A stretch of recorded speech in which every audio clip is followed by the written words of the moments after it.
Hello friends, welcome our channel MCQ centre. तो दोस्तों, मैं उत्तर प्रदेश उच्चतर न्यायिक सेवा प्रारंभिक परीक्षा के प्रीवियस ईयर के क्वेश्चन पेपर में सॉल्व करवा रहा हूं। तो दोस्तों, मैंने अभी तक जो है 2009, 2012, 2014 और 2016 का एक पार्ट में सॉल्व करवा चुका हूं और तीनों पेपर में कंप्लीट कर चुका हूं, 12 और 9, 12 और 14 का। और दोस्तों 16 का एक पार्ट कंप्लीट हो चुका है। तो दोस्तों दूसरा पार्ट आज मैं कराने जा रहा हूं, क्योंकि दोस्तों अगर मैं एक साथ पूरा कराता तो काफ़ी लंबा वीडियो हो जाता। इसी चीज़ को ध्यान में रखते हुए मैंने दोस्तों इसको कई पार्ट में करके मैं इसको सॉल्व करा रहा हूं। तो दोस्तों, अगर आपको कोई भी परीक्षा हो, उसका ऑब्जेक्टिव अगर पेपर हो रहा है वहाँ, तो अगर आपको उसको क्रैक करना है, उसको निकालना है, तो दोस्तों सब ज़्यादा से ज़्यादा कोशिश करिए कि ऑब्जेक्टिव क्वेश्चन हल करिए। और दोस्तों आपको बता दें कि अगर अभी तक आपने हमारे वीडियो को सब्सक्राइब नहीं किया है तो प्लीज़ सब्सक्राइब कर लें, लाइक कर लें और दोस्तों के पास शेयर ज़रूर कर दें दोस्तों। और उसके बाद दोस्तों इसको सब्सक्राइब कर लें, लाइक करें, दोस्तों के पास शेयर करना बिल्कुल ना भूलें और बेल आइकन को भी दबा लिया करें, जिससे हमारी लेटेस्ट वीडियो जो है दोस्तों आप तक आसानी से पहुंच जाए। और आप हमारे टेलीग्राम चैनल से जुड़ने के लिए, जो कि एमसीक्यू सेंटर के नाम से है, जिसका लिंक इस वीडियो की डिस्क्रिप्शन में दिया हुआ है। एक बात और दोस्तों, जितनी भी पुरानी वीडियो है सबका डिस्क्रिप्शन जो है इस वीडियो के लिंक में रहेगा। जो भी पुरानी वीडियो अगर आपने नहीं देखी है तो डिस्क्रिप्शन में जा करके सभी वहाँ पर लिंक है, उसको क्लिक करके पुरानी वीडियो आराम से आप देख सकते हैं।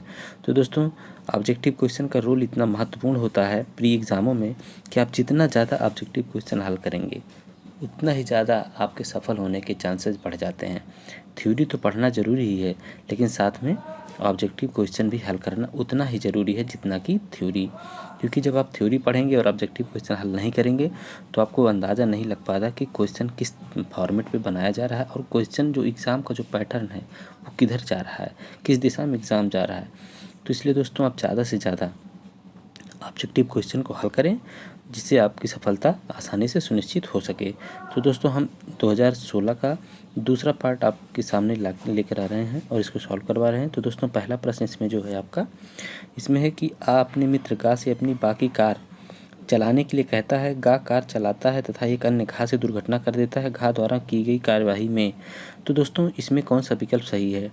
तो इसमें दोस्तों जो विकल्प है उसमें यह है कि आ अकेले उत्तरदायी, इसमें जो है दोस्तों आ जो है बा अकेले उत्तरदायी होगा। इसमें जो है बा अकेले उत्तरदायी होगा, क्योंकि गा उसके निर्देशन में कार्य कर रहा था। तो इसमें दोस्तों आपको बता दें ये सिद्धांत कहाँ से आया है। तो दोस्तों ये जो है ये प्रातिनिधिक उत्तरदायित्व का सिद्धांत है। प्रतिनिधित्व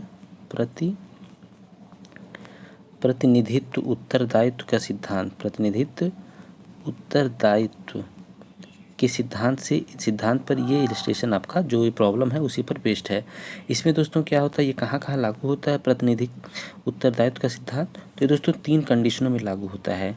नंबर 1, प्रमुख और अभिकर्ता के बीच में, प्रमुख और अभिकर्ता के बीच में ये। दूसरा जो दोस्तों है आपका वो होता है भागीदारों के बीच में लागू होता है ये, भागीदार जो हैं। तीसरा तो दोस्तों है स्वामी और सेवक, स्वामी प्लस सेवक। इसका तात्पर्य ये है दोस्तों प्रातिनिधिक दायित्व का सिद्धांत। इसमें दोस्तों एक मैक्सिम है जो क्लियर करती है। उसमें मैक्सिम ये है कि क्यू फेसिट पर एलियम फेसिट, क्यू फेसिट पर एलियम फेसिट, क्यू फेसिट पर एलियम फेसिट पर से, जिसका तात्पर्य है दोस्तों कि जो दूसरों के द्वारा कृत्य करता है वह स्वयं ही कृत्य करता है, यह माना जाता है। तो दोस्तों इसमें जो है यह इस जो मैक्सिम है इसका यही अर्थ है कि जो दूसरों के द्वारा कृत्य करता है वह यह माना जाता है कि उसने स्वयं कृत्य किया। तो जो होता है प्रमुख जो होता है, अगर वह अपने अभिकर्ता के माध्यम से कोई कार्य करता है तो ये माना जाता है कि उस कार्य को प्रमुख ने ही किया है और उस कार्य के लिए दोनों जिम्मेदार होते हैं या दोनों में से किसी एक को भी जिम्मेदार ठहराया जा सकता है। और यहाँ पर दोस्तों या तो भागीदारों के बीच में यही स्थिति सेम होती है और स्वामी और सेवक के बीच में भी यही स्थिति सेम होती है। अगर स्वामी ने सेवक को अपने अथराइज़ किया है किसी काम को करने के लिए और सेवक से कोई गलती हो जाती है तो उस काम की पूरी जिम्मेदारी मालिक की होती है। और जिसके विरुद्ध में वो हुआ है कार्य, वह चाहे तो सिर्फ मालिक को जिम्मेदार ठहराए और चाहे तो सेवक को भी जिम्मेदार ठहराए। दोनों को अकेले अकेले भी जिम्मेदार ठहरा सकता है और दोनों को साथ में भी जिम्मेदार वो ठहरा सकता है, यानी कि दोनों के खिलाफ वो कार्रवाई कर सकता है या अकेले अकेले के खिलाफ कार्रवाई कर सकता है। लेकिन दोस्तों यहाँ जो प्रॉब्लम है इसमें दोस्तों, क्योंकि वह उसका सेवक नहीं है, उसका मित्र है, तो दोस्तों इसमें जो है कि उसने उसको ऑथराइज़ किया था चलाने के लिए, तो वह आकस्मिक था, इसलिए इसमें सिर्फ जो है जो मालिक है यानी कि जिसकी गाड़ी है वही सिर्फ इसमें जिम्मेदार होगा, वही खाली इसमें दायी होगा, उसका मित्र जो है वो दायी नहीं होगा। अगला जो प्रश्न है दोस्तों, लेखानुदान का तात्पर्य है। तो दोस्तों लेखानुदान का जो तात्पर्य है वो है बजट पारित ना होने तक विनियोग फंड। ठीक है, तो इसमें जो दोस्तों है आपका ये आंसर आपका सही है, माने विकल्प इसमें बी सही है इसका दोस्तों, आपका विकल्प बी सही है। अगला जो प्रश्न है, दल बदल निरोधक कानून के संबंध में सत्य कथन है। तो इसमें दोस्तों जो है सत्य कथन ये है कि स्वतंत्र निर्दलीय सदस्य चुनाव के बाद बिना अयोग्यता के खतरे के राजनीतिक दल में शामिल हो सकता है। यानी कि कोई अगर निर्दलीय कैंडिडेट है, वह चुनाव जीत जाता है तो उसके बाद वह जिस पार्टी में चाहे वो सम्मिलित हो सकता है, उसका जो पद है वो निरस्त नहीं होगा, वह अयोग्य नहीं माना जाएगा। अगला जो दोस्तों है, अपकृत विधि आधारित है। तो अपकृत विधि जो है दोस्तों वो किस पर आधारित है, तो वो आधारित है न्यायिक निर्णय पर। ठीक है, ये न्यायिक निर्णय पर आधारित है। इसके लिए दोस्तों कोई कानून नहीं बना हुआ है, कोई एक्ट नहीं है, कोई संहिता नहीं है। ठीक है, ये न्यायिक निर्णयों पर ही आधारित है। अगला दोस्तों, दान में क्या आवश्यक नहीं है। तो दान में दोस्तों जो है प्रतिफल आवश्यक नहीं है। दान जो होता है दोस्तों बिना प्रतिफल के ही किया जाता है, इसीलिए उसको दान कहा जाता है, उसके लिए कोई रकम नहीं ली जाती है। तो ये जो दोस्तों आपका जो टीपीए में दान कहाँ पर परिभाषित है, तो ये परिभाषित है सेक्शन 122 में दान को परिभाषित किया गया। दान मतलब गिफ्ट। ठीक, अगला जो प्रश्न है दोस्तों, भागिक पालन का सिद्धांत अधिकार को समाप्त नहीं करता है। तो कैसे अधिकार को समाप्त नहीं करता है दोस्तों, तो ये जो है आपका मूल्यवान जो है किसके अधिकार का, मूल्यवान जो है अंतरति के जिसे पूर्व संविदा या भागिक पालन की जानकारी ना हो, ठीक है, उसको असमाप्त नहीं करता है। अगला जो प्रश्न है दोस्तों आपका 61, भारतीय संविधान की प्रस्तावना की अवधारणा लिया गया है। तो दोस्तों यहाँ पर जो है आपका ये क्वेश्चन, ये जो भारतीय संविधान की जो प्रस्तावना की जो अवधारणा है ये दोस्तों अमेरिका के संविधान से लिया गया है। ठीक है, अगला जो प्रश्न है दोस्तों, इसमें चंपारण जो है बिहार सत्याग्रह किसके विरुद्ध था। तो ये जो दोस्तों जो सत्याग्रह था ये था नील की खेती करने वालों के लिए था ये। इसको दोस्तों तिनकठिया के नाम से भी जानते हैं। किसके नाम से, तिनकठिया के नाम से भी जानते हैं। दोस्तों इसमें सबसे पहला भारत में आंदोलन, इसका जो आंदोलन था वो महात्मा गांधी जी ने किया था। महात्मा गांधी का ये पहला सत्याग्रह था। और दोस्तों इसमें एक बात बता दें कि इनको आमंत्रित वहाँ पर किसने किया था, तो राजकुमार शुक्ल ने इनको आमंत्रित किया था वहाँ पर इस आंदोलन में शरीक होने के लिए। फिर गांधी जी ने यहाँ से प्रस्थान किया और उसके बाद वहाँ पहुँचे थे। अगला जो प्रश्न है दोस्तों, कालिदास पूजा करते थे। तो कालिदास किसकी पूजा करते थे, जीएस का प्रश्न दोस्तों, शिव की पूजा करते थे। अगला, ध्वनि नहीं गुजर सकती, किस माध्यम से, निर्वात से ध्वनि नहीं गुजर सकती, उसको कोई ना कोई माध्यम जरूर चाहिए। अंतर्राष्ट्रीय न्यायालय में न्यायाधीशों की संख्या कितनी होती है, तो अंतर्राष्ट्रीय न्यायालय न्यायाधीशों की संख्या 15 होती है, यानी 15। मोहम्मद बिन तुगलक 1327 में दक्कन की राजधानी स्थानांतरित किया था, उस स्थान का नाम क्या था, तो उसका नाम दोस्तों दौलताबाद था। ठीक है, अगला जो प्रश्न है आपका 67, श्याम बसु इज, इसको दोस्तों इसमें लगाना कि कौन सा इसमें सेट बैठेगा, तो ये एट बॉटम ये गुड मैन। अगला है जला हुआ लड़का जो है दोस्तों, जला हुआ लड़का, ये रीजनिंग टाइप का क्वेश्चन है दोस्तों। जो जला हुआ लड़का जो है इसमें आपका 68 का जो है ये सही है, आग से डरता है। निम्नलिखित में से कौन सा साक्षियों की परीक्षा का सही अनुक्रम है। तो दोस्तों साक्षियों की परीक्षा का जो विटनेसेस जो उनकी एग्जामिनेशन का जो सही ऑर्डर है वो है दोस्तों, इसमें जो सबसे पहले आपका जो है मुख्य परीक्षा, प्रतिपरीक्षा, फिर पुनः परीक्षा, ये है। ये कहाँ पर दिया गया है इनकी परीक्षाओं का क्रम दोस्तों, तो ये एविडेंस एक्ट की जो धारा है, धारा 138 में ये दिया हुआ है। और दोस्तों बता दें 137 में बताया गया है सभी मुख्य परीक्षा कैसे कहते हैं, प्रतिपरीक्षा किसे कहते हैं और पुनः परीक्षा किसे कहते हैं, उसको 137 में डिफाइन किया गया है। लेकिन इन परीक्षाओं का क्रम जो है 138 में दिया गया है। अगला जो प्रश्न है दोस्तों, गलत उत्तर इंगित कीजिए। भारतीय संविधान का अनुच्छेद 20(2) प्राग दोष सिद्धि एवं प्राग दोष सिद्धि का सिद्धांत निगमित करता है तथा यह दंड प्रक्रिया संहिता की धारा 300 में प्रतिपादित सिद्धांत के समान है। दंड प्रक्रिया संहिता की धारा 258 के अंतर्गत उन्मोचित व्यक्ति पुनः उसी अपराध के लिए विचारित किया जा सकता है। दंड प्रक्रिया संहिता की धारा 320 के अंतर्गत अपराध का समन तथा दंड प्रक्रिया संहिता की धारा 321 के अंतर्गत अभियोजन का प्रत्याहरण यानी वापस लिया जाना पश्चातवर्ती मामले में उसी अपराध के लिए अभियुक्त को विचारित करने से नहीं रोकता है। इसमें दोस्तों उपरोक्त सभी सही है। ठीक, अगला जो बाद का खारिज किया जाना, बाद का खारिज किया जाना, तो इसमें क्या है दोस्तों, ये है डिक्री है आपका। बाद का खारिज किया जाना ये डिक्री की डेफिनेशन में आता है। डिक्री कहाँ डिफाइन है दोस्तों, इसको भी जान लीजिए। सीपीसी में दोस्तों सेक्शन 2 उप सेक्शन 2 में डिफाइन किया गया है। विधवा को सती होने के लिए प्रोत्साहित करना आत्महत्या करने का दुष्प्रेरण है, यह कथन जो है दोस्तों ये सत्य है, यह कथन सत्य है। अगला जो है नियोक्ता प्रोविडेंट फंड तथा भरण पोषण अधिनियम के अंतर्गत नियोजक नियोक्ता की मजदूरी में से रकम निधि फंड में जमा करने के लिए लेता है और फंड में जमा नहीं करता। नियोजक कार्य करने के लिए उत्तरदायी है। तो दोस्तों किस अपराध के लिए, अगर कोई उससे फंड से पैसा लेता जमा करने के लिए उसमें जमा नहीं करता है तो किस अपराध के लिए जिम्मेदार होगा, तो होगा आपराधिक न्यास भंग के लिए। तो इसमें दोस्तों जो है आपराधिक न्यास भंग के लिए कहाँ पर ये दिया हुआ है दोस्तों, तो ये आईपीसी की धारा जो है दोस्तों ये दिया हुआ है 405 में ये दिया हुआ है।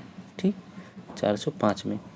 अगला दोस्तों साक्ष्य दिया जा सकेगा, तो साक्ष्य दिया जा सकेगा दोस्तों सुसंगत विवादक तथ्यों तथा सुसंगत तथ्यों का। साक्ष्य किसका दिया जाता है दोस्तों, सिर्फ और सिर्फ विवादक तथ्यों और सुसंगत तथ्यों का। अगला जो प्रश्न है दोस्तों 75 आपका स्वत्व का प्रश्न है। तो स्वत्व का जो प्रश्न है दोस्तों वो है विशिष्ट अनुतोष अधिनियम की धारा 6 के अंतर्गत विसंगत है। यहाँ पर दोस्तों जो एसआरए है, स्पेसिफिक रिलीफ एक्ट, एसआरए 1963 का जो अधिनियम है, इसमें दोस्तों बताया गया है कि यहाँ पर जो सेक्शन 6 है यहाँ पर कब्जे की बात की गई है। ठीक है, उसको कब्जा वापसी के लिए वहाँ पर उसको सुरक्षा दी गई है, ना कि वहाँ उसको अपना टाइटल सिद्ध करने के आधार पर उसको सुरक्षा दी गई। इसलिए जो वहाँ होता है टाइटल का जो प्रश्न होता है वो विसंगत होता है। अगला है दंड प्रक्रिया संहिता की धारा 125 के अंदर पत्नी पति से भरण पोषण प्राप्त करने की हकदार नहीं होगी यदि, तो इसमें दोस्तों सही आंसर जो है यदि वह जारता की दशा में रह रही है तो वह भरण पोषण के हकदार नहीं। दाम्पत्य अधिकारों के प्रत्यास्थापन की डिक्री प्रवर्तित की जा सकेगी, तो ये दोस्तों इसको कैसे प्रवर्तित की, इसका एग्जीक्यूशन कैसे होगा, तो इसका एग्जीक्यूशन बताया गया है दोस्तों आर्डर जो है 21 और रूल जो है दोस्तों 32 में बताया गया है कि संपत्ति की कुर्की के द्वारा इसका एग्जीक्यूशन किया जा सकता है, इसका निष्पादन कराया जा सकता है, यानी इसका प्रवर्तन कराया जा सकता है। कस्टोडियल लेजिस का तात्पर्य, अब दोस्तों इसमें जो है कस्टोडियल लेजिस का जो तात्पर्य है ये मैगजिम है, ये क्या मैगजिम है, इसका तात्पर्य है विधि की अभिरक्षा, कस्टडी ऑफ लॉ। लेकिन दोस्तों जब आप डिक्शनरी देखेंगे, आप जब किसी डिक्शनरी में देखेंगे तो यहाँ पर आपको ये दोनों मिलेगा, ये दोनों। लेकिन दोस्तों विधि की अभिरक्षा जो है ये ब्रॉड वो शब्द है, यानी कि ये व्यापक शब्द है ये जो है, इसलिए इसके अंतर्गत न्यायालय की अभिरक्षा भी आ जाती है, क्योंकि विधि के अंतर्गत न्यायालय कहीं ना कहीं कवर हो जाता है, इसलिए ज़्यादा इसका सही विकल्प जो है विधि की अभिरक्षा ही है। इसे डिक्शनरी में दोनों अर्थ दिखाई देता है।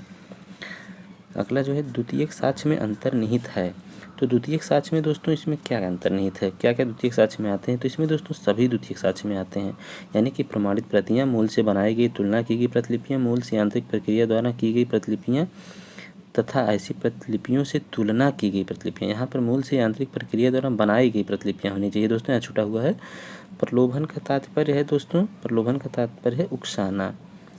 अभिभाषक सौदेबाजी के मामले में न्यायालय द्वारा दिया गया निर्णय जो है दोस्तों ये है अंतिम होता है तथा भारतीय संविधान के अनुच्छेद 226, 227 के अंतर्गत रिट याचिका तथा अनुच्छेद 36 के अंतर्गत विशेष अनुमति याचिका एसएलपी के सिवाय कोई अपील नहीं होगी। अब यह दोस्तों जो प्रावधान है यह कहाँ पर किया गया है, तो ये दोस्तों जो प्रावधान है आपका 265 जो है दोस्तों 265, अगर हम इंग्लिश में इसको लिखें तो जी लिखेंगे, अगर हिंदी में लिखेंगे तो छा। ठीक है, इसमें इसका प्रावधान किया गया है। CRPC में, ये भी जान लीजिए CRPC में। ठीक। अगला जो दोस्तों है, माता एवं अन्य व्यक्ति के वैध विवाह कायम रहने के दौरान या विवाह के विघटन के 280 दिन के भीतर किसी बच्चे का जन्म हुआ, माता के अविवाहित होने पर निश्चायक उपधारणा की जाएगी कि वह उस व्यक्ति का धर्मज पुत्र है, सिवाय किस दशा में दोस्तों, उस दशा में जहाँ यह साबित कर दिया जाता है कि विवाह के पक्षकारों की एक दूसरे तक पहुंच उस समय नहीं हो सकती थी जब वह गर्भ में आया था। अगर यह साबित कर दिया जाता है तो फिर उसका जो धर्मजत्व है दोस्तों वो ख़त्म हो जाएगा, वो वहाँ पर ये नहीं कहा जा सकता कि जो निश्चायक उपधारणा है वो भी खंडित हो जाएगी। तो अगला जो दोस्तों इसमें कहाँ पर दिया गया है, ये एविडेंस एक्ट की जो धारा है दोस्तों ये 112 में बताया गया है। तो दोस्तों आपको हम बता दें कि अगर अभी तक आपने हमारे चैनल को सब्सक्राइब नहीं किया है तो सब्सक्राइब कर लें, लाइक कर लें और दोस्तों के पास शेयर जरूर कर दें। दोस्तों इस पर जितनी भी लॉ की संबंधित जो भी प्रॉब्लम है सब सॉल्व कराए जाते हैं। और दोस्तों आपको बता दें कि ऑब्जेक्टिव क्वेश्चन काफ़ी हेल्पफुल होता है, तो आप इसको लापरवाही ना करें। इस वीडियो को देख रहे हैं तो पुराने वीडियो को भी ज़रूर देख लें, वो आपके एग्ज़ाम में बहुत हेल्प करेगा आपकी। और दोस्तों कोई भी प्रॉब्लम आप कमेंट करके पूछ सकते हैं, यहाँ पर कमेंट का पूरा जवाब दिया जाता है। अगला दोस्तों जो प्रश्न है, जब एक स्थावर संपत्ति धन के संदाय के लिए किसी अन्य व्यक्ति के पास प्रतिभूति रखी गई है तब ऐसा संव्यवहार बंधक नहीं है कहलाता है। तब दोस्तों ऐसा संव्यवहार जो भार कहलाता है, यानी चार्ज कहलाता है ये। ठीक है, चार्ज कहलाते हैं। कहाँ पर डिफाइन है दोस्तों, ये है आपका TPA के सेक्शन जो है ये 100 में ये डिफाइन है। ठीक, चार्ज। अगला जो करार विधि द्वारा परिवर्तनीय नहीं है वह कहलाता है। तो दोस्तों जो करार विधि द्वारा परिवर्तनीय नहीं है वो क्या कहलाता है, वो शून्य कहलाता है। इसको कहाँ पर डिफाइन किया गया है, तो ये दोस्तों जो है इंडियन कॉन्ट्रैक्ट एक्ट जो है इसकी जो धारा है, धारा 2, इसको इंग्लिश में लिखेंगे तो G और हिंदी में लिखेंगे तो छा में इसको बताया गया है। अगला, हिंदू विवाह अधिनियम की धारा 13B के अंतर्गत पारस्परिक सहमति से विवाह विच्छेद की याचिका प्रस्तुत किए जाने पर पक्षकारों का कितनी अवधि तक पृथक पृथक रहना चाहिए, तो इसमें दोस्तों जो है आपका 1 वर्ष तक। ठीक। अगला जो प्रश्न है, यदि उच्च न्यायालय के न्यायाधीशों की आयु के बारे में कोई प्रश्न उठता है तो ऐसे प्रश्न को निर्णित किया जाएगा। तो ऐसे प्रश्न को दोस्तों कैसे निर्णित किया जाएगा, भारत के मुख्य न्यायाधीश के परामर्श से राष्ट्रपति द्वारा। यह प्रावधान कहाँ पर किया गया है दोस्तों, इसको जान लें। तो ये प्रावधान किया गया है आर्टिकल जो है आर्टिकल 217 सब आर्टिकल 3 में यह प्रावधान किया गया, सब आर्टिकल 3 में यह प्रावधान किया गया है। और आपको एक बात और बता दें जो आपको हो सकता है ना पता हो, तो इसमें ये बता देते हैं कि यह जो प्रावधान जो है ये कब से जुड़ा संविधान में, तो ये दोस्तों 15वें संविधान संशोधन द्वारा, किसके द्वारा, 15वें संविधान संशोधन द्वारा ये जुड़ा। ठीक, 15वें संविधान संशोधन द्वारा ये प्रावधान जोड़ा गया संविधान में। और एक बात और बता दें आपको कि इसी 15वें संविधान संशोधन के द्वारा ही पहले जो थी हाई कोर्ट में न्यायाधीशों की जो आयु थी वो थी 60 वर्ष, लेकिन 15वें संविधान संशोधन द्वारा इसको 62 वर्ष कर दिया गया। कितना, वर्तमान में 62 वर्ष ही है। अगला जो प्रश्न है दोस्तों आपका 87, अग्रिम धन या कर्ज या वर्तमान या भावी ऋण के संदाय को सुरक्षित रखने के लिए विशिष्ट स्थावर संपत्ति का अंतरण कहलाता है। तो यह जो कहलाता है दोस्तों ये है आपका बंधक कहलाता है। ये कहाँ पर दिया गया है, ये दोस्तों आप देखेंगे TPA जो है, TPA का सेक्शन जो है आपका 58 का में ये बातें स्पष्ट रूप से लिखी हुई हैं, उसको आप देख सकते हैं। अगला जो है बाद पत्र के तथ्यों को साबित करना होगा। तो बाद पत्र के तथ्यों को किससे साबित करना होगा, तो दोस्तों इसे जो है इसे शपथ पत्र से इसको साबित करना रहता है। तो इसमें जो आपका सही आंसर है वो है आपका B। तो इसमें दोस्तों बाद पत्र जो होता है, देखिए आप देखेंगे जब जा कर के आपको आर्डर 6 और रूल 1 देखना होगा। रूल 1 जो कि बात करता है अभिवचन। ठीक है, अभिवचन में क्या होता है दोस्तों, जो प्लीडिंग होती है अभिवचन में बाद पत्र और लिखित कथन, बाद पत्र प्लस जो है लिखित कथन यानी रिटन स्टेटमेंट, और इधर क्या होता है आपका बाद पत्र और रिटन स्टेटमेंट जो है आपका दोनों उसमें अभिवचन के अंतर्गत आते हैं। और इसके जब आर्डर आप उसमें जाएंगे, इसके जब आर्डर मतलब आर्डर 6 रूल 15 में जाएंगे, जब आप आर्डर 6 के ही आर्डर 6 रूल 15 के सब रूल 4 में जब आप जाएंगे तो वहाँ पर लिखा हुआ है कि अभिवचनों का सत्यापन कैसे किया जाएगा। तो वहाँ पर लिखा हुआ है कि यह जो है शपथ पत्र के द्वारा सत्यापन इसका किया जाएगा। इसलिए दोस्तों इसमें जो सही विकल्प है वो है आपका शपथ पत्रों से। ठीक, पक्षकारों के बीच एक समव्यवहार में घटित सभी विवाद विषयों का निस्तारण एक ही बाद में किया जाना चाहिए, यह प्रतिपादित है। तो दोस्तों यह प्रतिपादित आदेश 2 नियम 1 में ए जेड को धमकी देता है कि वह उसे पैसे नहीं दिया तो वह उसके विरुद्ध मानहानिकारक लेख प्रकाशित कर देगा। इस प्रकार वह जेड को उकसाने पर जेड पैसा देता है। इस मामले में ए ने अपराध किया। तो इस इलस्ट्रेशन में दोस्तों ए ने कौन सा अपराध किया? तो ए ने उद्दापन का अपराध किया। उद्दापन कहाँ पर परिभाषित है दोस्तों आईपीसी में? तो आईपीसी में जो है 383 में इसको परिभाषित किया गया है। और दोस्तों 383 का ये जो है पहला यानी का दृष्टांत ही है, ये रखा हुआ क्वेश्चन में, ये दृष्टांत है, इसको इलस्ट्रेशन भी कह सकते हैं। तो पहला जो रखा हुआ का यही डिट्टो यहाँ पर रख दिया गया है। निम्नलिखित में से किस मामले में बेईमानीपूर्ण दुर्विनियोग का अपराध नहीं हुआ है? तो इसमें दोस्तों जो है आपका जो सही आंसर है 91 का जो है आपका सी। ठीक है, 91 का जो है आपका सी यानी 3 में। ए ने सड़क पर एक पर्स पाया, वह उसे उठा लिया तथा उसे अपने पॉकेट में रख लिया। दोस्तों कोई व्यक्ति अगर पड़ा हुआ सामान पाता है, चाहे रुपया हो चाहे पर्स हो, अगर सिर्फ उसने उठा करके अपने सिर्फ जेब में रख लिया है, इसको जेब में रख लिया है, तो सिर्फ रखने मात्र से उसने वह अपराध नहीं, आपराधिक दुर्विनियोग का अपराध नहीं बनता है, जब तक कि वह उसको अपने फ़ायदे में इस्तेमाल नहीं कर लेता है या बिना उसका पता लगाए हुए उसको अपने किसी संबंधी के इस्तेमाल के लिए उसको दे देता है या खुद के इस्तेमाल में कर लेता है, तब तक वह आपराधिक दुर्विनियोग का अपराध नहीं करता। आपराधिक दुर्विनियोग को कहाँ परिभाषित किया गया है? तो है आईपीसी की धारा 403 में। अगला जो प्रश्न है दोस्तों आपका, ए बी की हत्या के लिए अभियोजित किया जाता है। अभियोजन ए के पूर्व चरित्र के बारे में विभिन्न प्रकार के साक्ष्य प्रस्तुत करता है। ऐसा साक्ष्य जो है दोस्तों, ऐसा साक्ष्य ए के विरुद्ध जो है वो ग्राह्य नहीं है। इससे संबंधित प्रावधान दोस्तों कहाँ पर बताए गए हैं? तो इससे संबंधित जो प्रावधान है दोस्तों, एविडेंस एक्ट की जो धारा है आपका 54 में कहता है कि उत्तर में होने के सिवाय पूर्वतन बुराशील सुसंगत नहीं होगा। मान लीजिए किसी अपराधी का अगर विचारण हो रहा है तो वहाँ पर अगर उसके बारे में ये कहा जाए कि यह बुरे चरित्र का है तो वह क्या होता है? सुसंगत नहीं होता। लेकिन अगर वह अपने अच्छे चरित्र के बारे में बताता है, वो कुछ बताता है अपने तरफ से कि मैं अच्छा हूँ, तब उसके बुरे चरित्र के बारे में बताया जा सकता है। लेकिन डायरेक्ट उसके बारे में ये नहीं कहा जा सकता कि वह व्यक्ति बुरा व्यक्ति है, वह ग्राह्य नहीं है। तो दोस्तों 54 में तो आपको बताई गई है सुसंगत नहीं है ये, लेकिन ग्राह्यता के बारे में कहाँ बताया गया है? तो ग्राह्यता के बारे में दोस्तों आपका इसी एक्ट की धारा जो है 100 आप चाहेंगे 36 में, सेक्शन 136 में, जहाँ पर बताया कि न्यायालय साक्ष्य की ग्राह्यता के बारे में निश्चय करेगा। साक्ष्य की ग्राह्यता के बारे में कौन निश्चय करता है? न्यायालय साक्ष्य की ग्राह्यता के बारे में निश्चय करता है। और वह तब ग्राह्य होता है जब वह सुसंगत होता है। ज़्यादातर मामलों में जब वह सुसंगत होता है तभी ग्राह्य होता है। अगला जो प्रश्न है दोस्तों, अगला प्रश्न है व्यादेश बाद में स्वीकार नहीं किया जा सकता है। तो यह दोस्तों जो आपका है 93, इसमें जो है जिसमें विशिष्ट अनुतोष का प्रवर्तन नहीं किया जा सकता है। ठीक है, ऐसे मामलों में व्यादेश जो है बाद में स्वीकार नहीं किया जिसमें विशिष्ट अनुपालन का प्रवर्तन नहीं किया जा सकता है।